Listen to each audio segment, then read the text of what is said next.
नमस्कार बच्चों, मैं दिलीप आप सभी का संस्कृत क्लासेस पर ढेर सारा स्वागत करता हूं और उम्मीद करता हूं आप सभी अच्छे होंगे और आपकी पढ़ाई बहुत अच्छी चल रही होगी।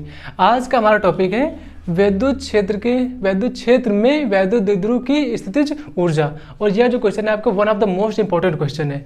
क्या कि वैद्युत क्षेत्र में वैद्युत द्विध्रुव की स्थितिज ऊर्जा। यह क्वेश्चन ऐसा भी पूछा जा सकता है क्या कि एक समान वैद्युत क्षेत्र में वैद्युत द्विध्रुव की स्थितिज ऊर्जा।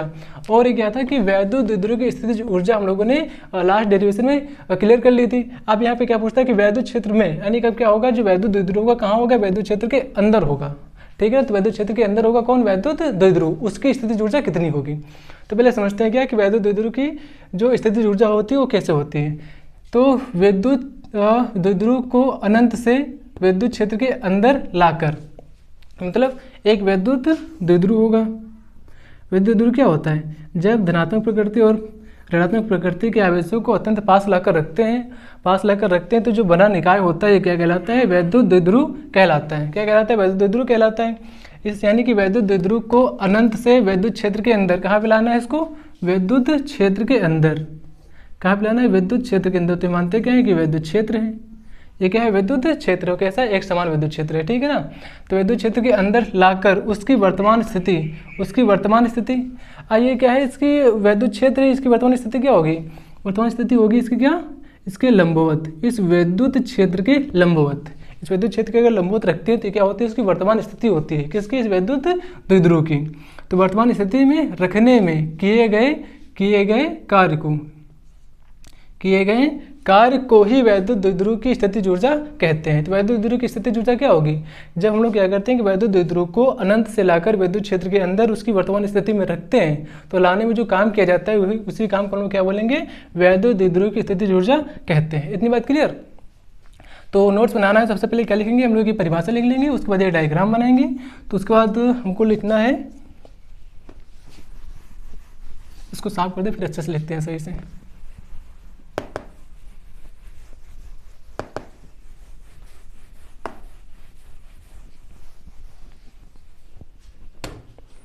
तो हम लोग को लिखना क्या है कि स्टार्टिंग में लोग क्या करते हैं, प्रारंभ में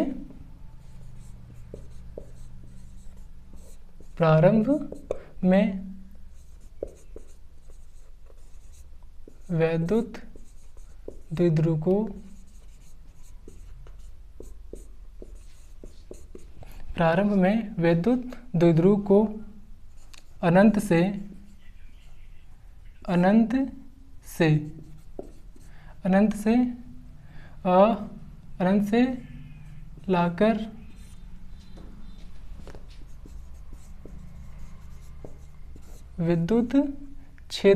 लाकर विद्युत क्षेत्र के लंबवत रखते हैं, विद्युत क्षेत्र के लंबवत रखते हैं।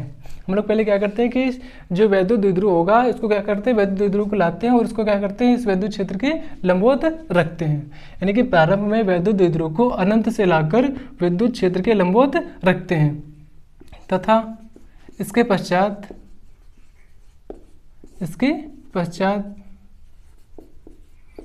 पश्चात विद्युत द्विध्रुव को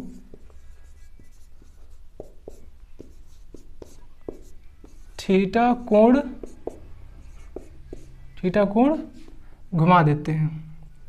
थीटा कोण घुमा देते हैं, फिर घुमाने में थीटा कोण घुमाने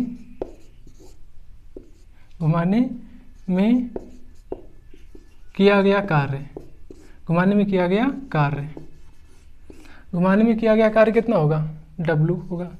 क्या होगा, W होगा। और ये W क्या होता है, कार्य होता है ना, वो कौन सा कार्य है, ये कार्य वो वाला है ना कि जब हम लोग क्या करते हैं कि वैद्युत क्षेत्र के अंदर, जब किसी वैद्युत क्षेत्र के अंदर किसी वैद्युत द्विध्रुव को घुमाने में किया गया कार्य, हम लोग क्या कर रहे हैं, पहले लाकर उसको कैसे रखे हैं, हम लोगों ने लंबवत रख दिया है। जब लंबवत रख दिया उसके बाद हम लोग क्या कर रहे हैं, उसको इसके पश्चात क्या कर रहे हैं, थीटा कोण घुमा रहे हैं। क्या कर रहे हैं, थीटा कोण घुमा रहे हैं।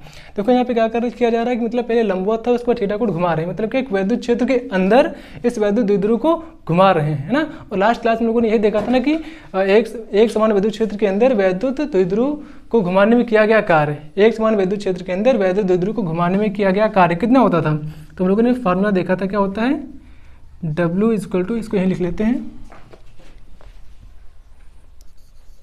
इज इक्वल टू होता था ई पी और कॉस थीटा 1 माइनस कॉस थीटा 2, ये होता था आपका मेन फार्मूला। यानी कि जब एक समान वैद्युत क्षेत्र में रखे वैद्युत द्विध्रुव को घुमाने में किया गया कार्य कितना होता था, W equal to E P और कॉस थीटा 1 माइनस कॉस थीटा 2 इतना होता था।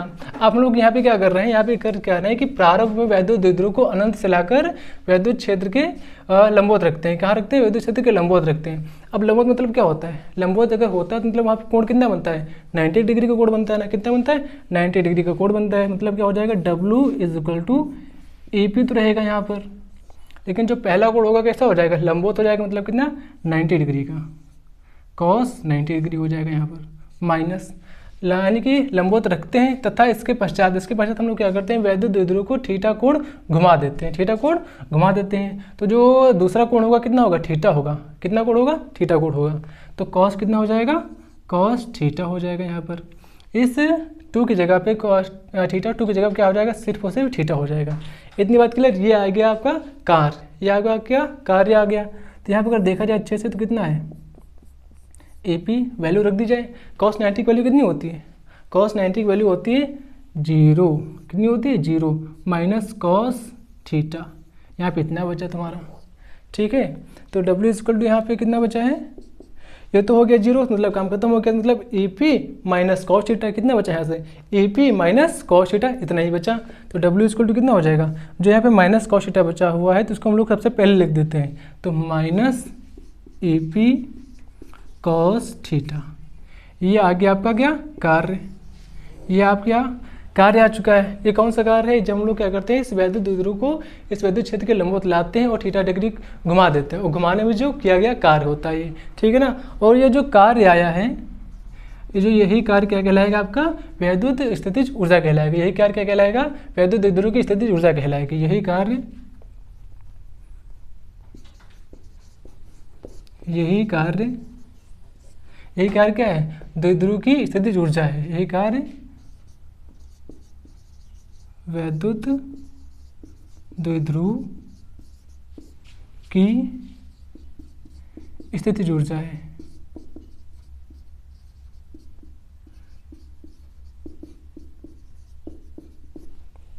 ठीक है ना। तो स्थितिज ऊर्जा को हम लोग क्या लिखते हैं, U से। तो U इज इक्वल टू कितना हो जाएगा, minus A P cos theta, minus A P cos theta है। ये आ चुकी है आपकी ऊर्जा। ये कौन सी ऊर्जा है, ये ऊर्जा है आपकी कि वैद्युत क्षेत्र में वैद्युत द्विध्रुव की स्थितिज ऊर्जा। अगर आपसे क्वेश्चन पूछा जाए कि एक समान वैद्युत क्षेत्र में वैद्युत द्विध्रुव की स्थितिज ऊर्जा कितनी होगी, तो कितनी होगी, U is equal to minus A P cos theta होगी।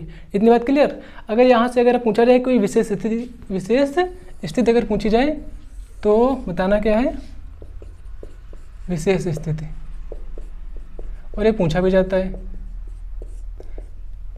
क्या पूछा जाता है कि जब ये वैद्युत द्विध्रुव कैसे रखा हो, साम्य स्थिति में रखा हो, तब ऊर्जा कितनी होगी। अब साम्य स्थिति क्या होती है, हम लोगों ने लास्ट क्लास में बताया था ना कि साम्य स्थिति को हम लोग मानते हैं थीटा डिग्री, यानी कि साम्य स्थिति में क्या होता है, जो कोण होता है कितना होता है, 0 डिग्री होता है। कोण कितना होता है, 0 डिग्री होता है। विशेष स्थिति में मानते हैं क्या कि जब वैद्युत द्विध्रुव साम्य स्थिति में हो। कौन सी स्थिति में हो, साम्य स्थिति में। वैद्युत द्विध्रुव साम्य स्थिति में हो, साम्य स्थिति में हो। जब वैद्युत द्विध्रुव साम्य स्थिति में होता है तो साम्य स्थिति क्या होती है, साम्य स्थिति होती है theta is equal to 0 degree. Theta is equal to कितना होता है, 0 डिग्री होता है। जब वैद्युत द्विध्रुव साम्य स्थिति में हो तब ऊर्जा कितनी होगी, तब ऊर्जा U इक्वल टू कितना होता है, formula minus E P cos theta होता है। तो minus E P cos theta. अब थीटा की जगह अपना आएगा क्या, 0 डिग्री आएगा। कितना आएगा, 0 डिग्री आएगा। जब 0 डिग्री आएगा तो कॉस 0 का मान कितना होता है, कॉस 0 का मान होता है 1। कितना होता है, 1। तो माइनस ई पी, अब कॉस 0 का मान कितना हो गया, 1 हो गया, लिखने की आवश्यकता नहीं है। तो ये आ गई आपकी क्या, ऊर्जा। ठीक है, ये आपके लिए विशेष स्थिति और ये आपका पूरा हो जाता है पूरा का डेरिवेशन। बहुत छोटा सा डेरिवेशन है लेकिन बहुत ज़्यादा इंपॉर्टेंट है, एग्जाम में आपका पूछा भी जाता है और साथ में इसकी एक साम स्थिति वाली आपकी स्थिति भी पूछी जाती है, इसको भी अच्छे से ध्यान देना, ठीक है ना। तो इसको नोट्स बना लीजिएगा, बहुत छोटा सा डेरिवेशन है और इसमें अगर कोई समस्या होती है तो कमेंट बॉक्स में पूछिएगा, उसका आंसर हम जरूर देंगे। और इसके साथ ही आप सभी का धन्यवाद।